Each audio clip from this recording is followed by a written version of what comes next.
Ang pambayang pananakahan ng lupaw ay naghahatid sa inyo ng serbisyong pang-agrikultura para sa mga masisipag na magsasaka. Naghahatid ng hindi matatawarang serbisyo sa mga magsasaka.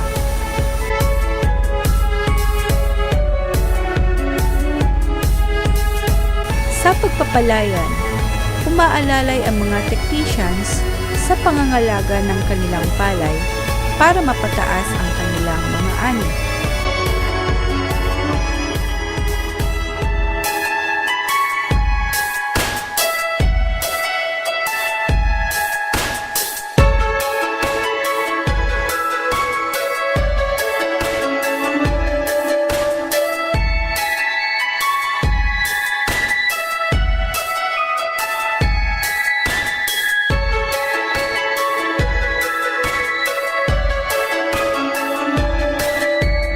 Sa suporta galing sa national, nagsasagawa ng tinatawag na Farmers Field School o FFS para maibigay sa mga magsasaka ang mga makabagong teknolohiya o pamamaraan sa pagsasaka para mapataas ang kanilang mga ani sa mababang puhunan.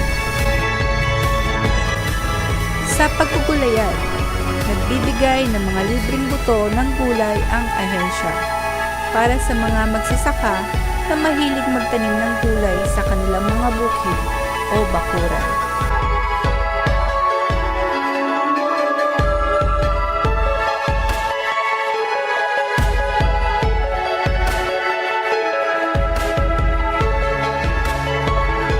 Sa pagmamaisa naman, sumusuporta sila sa mga nagtatanim para maiwasan ang mga sakit na tumadapo sa maisan.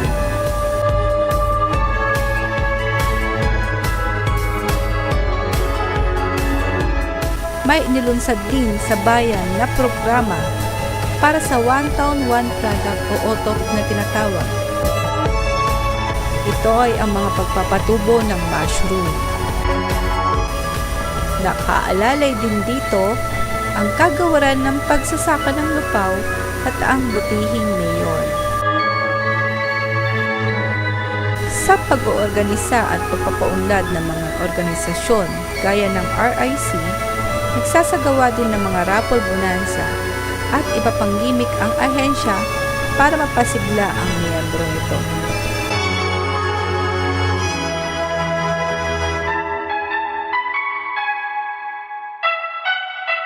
Gayon din, nakakatulong din ang ahensya sa pagpapaunlad ng kaalaman. Nagsasagawa ng mga seminars o training para sa mga magsasaka, tulad ng pamayanang pangkabuhayan o livelihood seminars.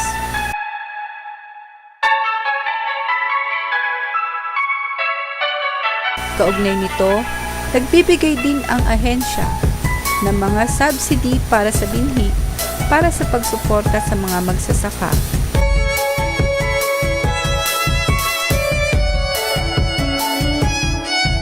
Pagpapatupad sa programa ng DA National Subsidy Program.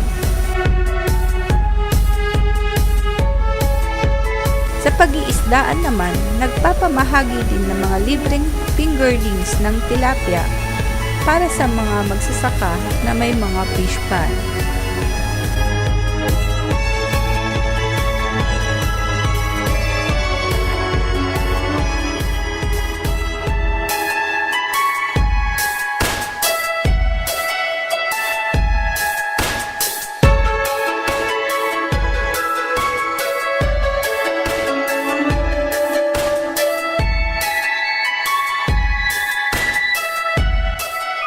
Ang mga technician ay patuloy na minomonitor ang status ng mga pananim, alagang hayop at mga makinarya.